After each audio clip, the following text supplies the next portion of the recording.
ولادت اور بچپن۔ حضرت محمد صلی اللہ علیہ وسلم کی ولادت 12 ربیع الاول 570 عیسوی عام الفیل میں مکہ مکرمہ میں ہوئی۔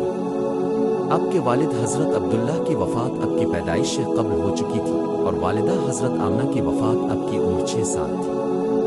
اس کے بعد اب کی پرورش دادا حضرت عبدالمطلب اور پھر چچا حضرت ابو طالب کے زیر سایہ ہوئی۔ بچپن میں ہی یتیمی کا سامنا کرنے کے باوجود اب کی شخصیت میں ایک خاص نور اور عظمت تھی۔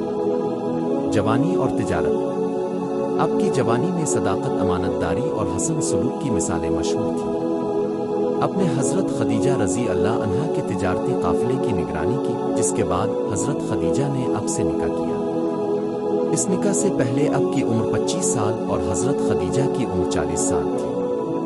حضرت خدیجہ نے اب کی امانت داری اور صداقت سے متاثر ہو کر اب سے شادی کی۔ نبوت کا آغاز۔ حضرت محمد صلی اللہ علیہ وسلم کی نبوت کا آغاز 610 عیسوی میں ہوا، جب آپ غار حرا میں عبادت میں مشغول تھے کہ حضرت جبرائیل علیہ السلام وحی لے کر آئے اور آپ کو اللہ کا پیغام پہنچایا۔ یہ واقعہ پہلی وحی کہلاتا ہے اور اس کے بعد اب کی نبوت کا آغاز ہوا۔ مکہ مکرمہ میں دعوت۔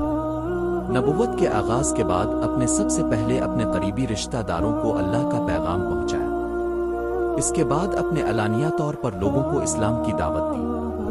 مکہ مکرمہ میں مشرکین نے آپ کی دعوت کو رد کیا اور آپ کو مختلف اذیتیں دیں۔ ان اذیتوں کے باوجود اپنے صبر و تحمل کا مظاہرہ کیا اور اللہ کی رضا کی کوشش کی۔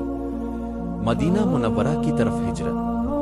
مکہ مکرمہ میں مسلمانوں پر بڑھتے ہوئے ظلم و ستم کے بعد اللہ کے حکم سے حضرت محمد صلی اللہ علیہ وسلم نے مدینہ منورہ کی طرف ہجرت کی۔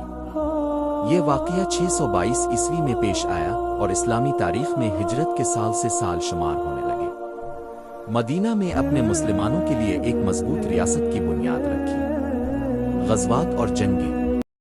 مدینہ میں قیام کے دوران اپنے مختلف غزوات میں حصہ لیا، جن میں غزوہ بدر، غزوہ احد،